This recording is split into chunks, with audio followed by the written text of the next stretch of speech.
Gracias por seguir con nosotros. A continuación queremos dar la bienvenida por primera vez en este espacio a nuestro colaborador Andrés Rogelio de la Mota. Él es filósofo, experto en metafísica y arte poética.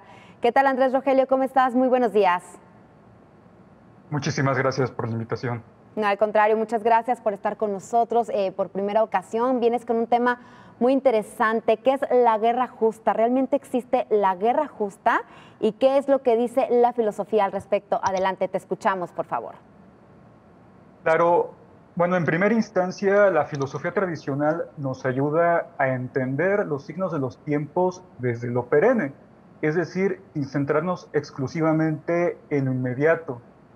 En ese sentido, la filosofía puede aportarle al periodismo el conocimiento de las causas primeras, de manera que la noticia no se limite a la narración del acontecimiento en turno. Por ejemplo, en el caso de la guerra de Ucrania, limitarnos a lo descriptivo, como el asedio a la planta de Azovstal, o buscar causas segundas a través de disciplinas como la economía o la geopolítica. Es necesario poder ascender a niveles más etéreos de abstracción para hallar los principios eternos del ser, lo que es justamente la metafísica. En el caso de la contemporaneidad, de la guerra de Ucrania, la filosofía hispánica, a través de la Escuela de Salamanca, planteó si la guerra es en sí misma justa o injusta y bajo qué parámetros.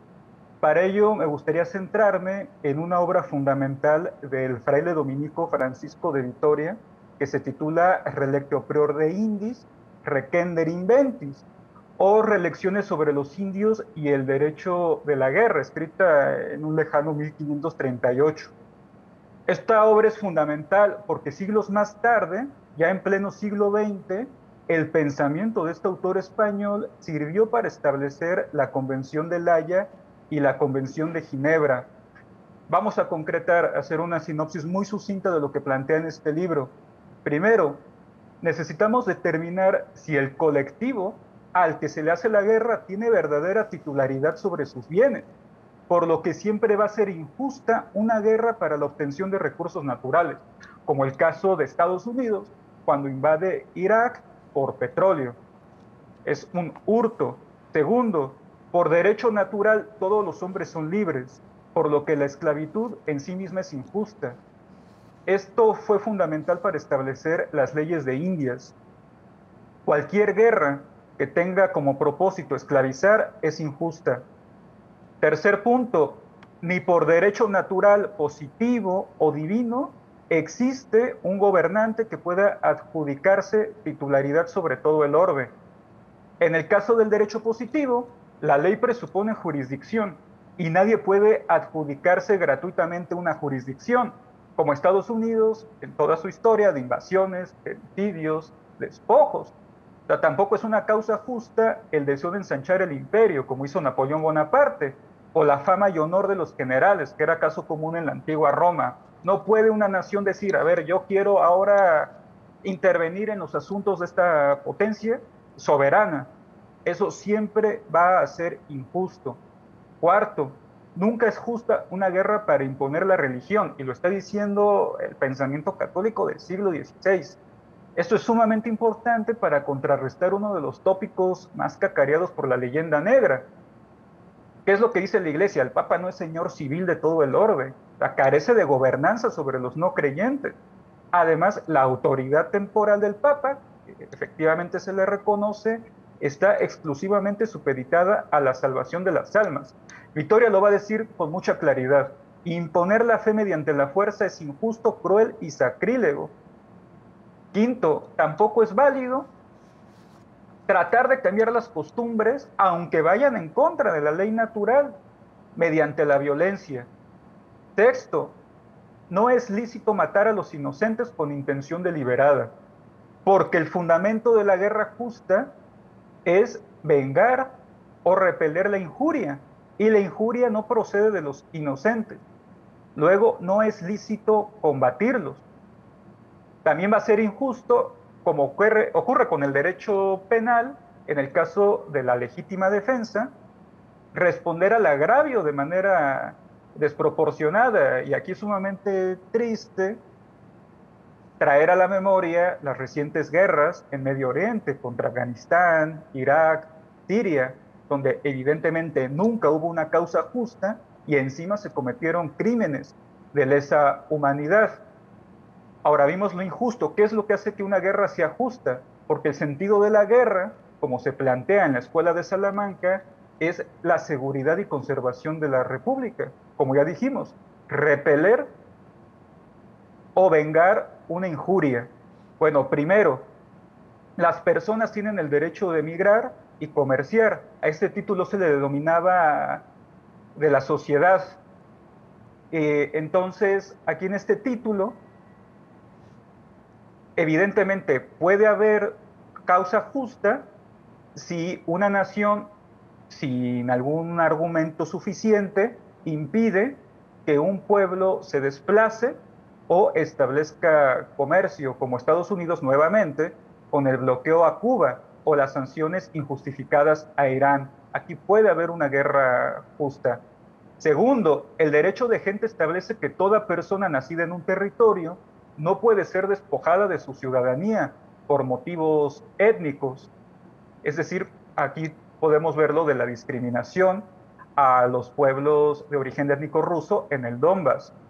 Tercero, en el caso de la predicación del Evangelio, que era también algo muy importante, porque estaba el tema de la conquista en este tiempo y la guerra contra los turcos, también establece una causa bélica justa si se ejerce violencia contra los predicadores y conversos y no existe, esto es muy importante, un medio pacífico para dirimir ese conflicto.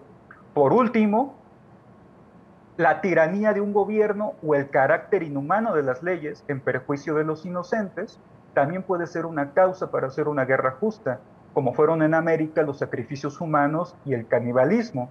Este título que es caballeresco y consiste en defender a los inocentes de una muerte injusta, de no ser justa esta causa, los tiranos, los bellacos de cualquier índole pudieran hacer impunemente toda clase de tropelías, de injurias, de opresiones. Entonces es justo repeler esas agresiones. Pero este punto se sustenta en dos elementos. Y eso es muy importante por lo que estamos viviendo ahorita con lo de la guerra de Ucrania. El primer punto es que exista un respaldo de amistad o alianza, como sucedió en Mesoamérica con los empualtecas y tlaxcaltecas, por ejemplo, que se aliaron con Hernán Cortés en contra de los tenochcas. Y otro respaldo fundamental es que un territorio, de manera voluntaria, sin coacción, decida anexarse a otra república y solicitar su protección. No sé si hasta aquí alguna duda o comentario. No, adelante, seguimos escuchándote, por favor.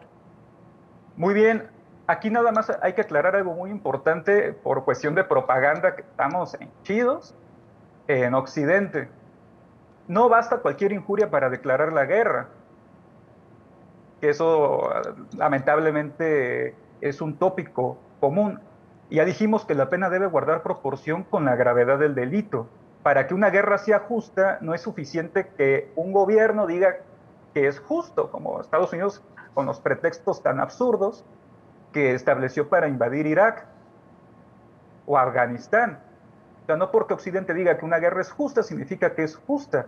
Para que un acto sea bueno, no basta el parecer de cualquiera, sino que es preciso hacer un análisis metafísico, serio, a partir de la información veraz, analizar la justicia, las causas y efectos del conflicto, o sea, de todos los elementos que tenemos desde la metafísica general a las metafísicas particulares, tener el juicio de los sabios, que es lo que se ha planteado en la historia del pensamiento, y escuchar las razones de los adversarios.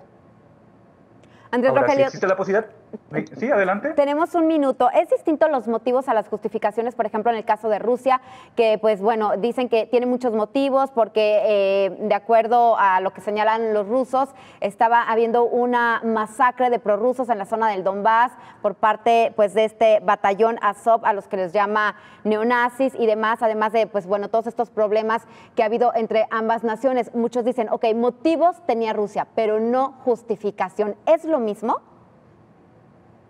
Claro, ahí lo que podemos hablar son cadenas causales. Cuando nosotros ahorita que vimos cuáles eran causas injustas, como hacer una guerra por mera propaganda, por ensanchar el imperio, por una adjudicación gratuita, por cuestión religiosa, porque el patriarca ruso dijo, ahora vamos a anexar Ucrania, o por un motivo de costumbres, digamos, vamos a imponer el catolicismo ortodoxo en el degenerado occidente, no hay ninguna razón de esta naturaleza en cómo justifica la guerra a Rusia. Lo que nosotros encontramos que estableció el gobierno ruso sí coincide con las causas que se establecieron en la Escuela de Salamanca como justas, que son la amistad y alianza, en este caso dos repúblicas, que sin coacción deciden pedir la protección. Se separan, existe la libre determinación de los pueblos como un derecho, ellos se separan porque tienen 8 años de agresión, lo cual uno a veces plantea, es justo lo que está haciendo Rusia, pero ya hay una cuestión previa 8 años atrás, que es plantear la injusticia de la guerra que emprendió Rusia contra ciudadanos, que ya dijimos que son legítimamente ciudadanos ucranianos, aunque étnicamente tengan origen ruso, y la masacre que hubo de inocentes, porque no fue únicamente contra grupos rebeldes, sino hubo bombardeo de la población civil donde fallecieron mujeres y niños, y todo eso está plenamente documentado. Entonces, no partimos de si hay justicia o no por parte de Rusia. A ver, lo primero es, hubo injusticia por parte de Ucrania. Entonces, hay dos repúblicas que por libre determinación deciden separarse y piden la alianza de Rusia y la protección a gente que es étnicamente rusa. Entonces sí existe la motivación, y aparte está la cuestión de Crimea, ahora la cuestión de la República de Gerson, que deciden también separarse y anexarse al territorio ruso. Es un tema complicado. Muchísimas gracias. Desafortunadamente se nos terminó el tiempo. Muchas gracias, Andrés Rogelio de la Mota. Él es filósofo experto en metafísica y arte poética. Muchas gracias por tu colaboración. Nos vemos la próxima semana.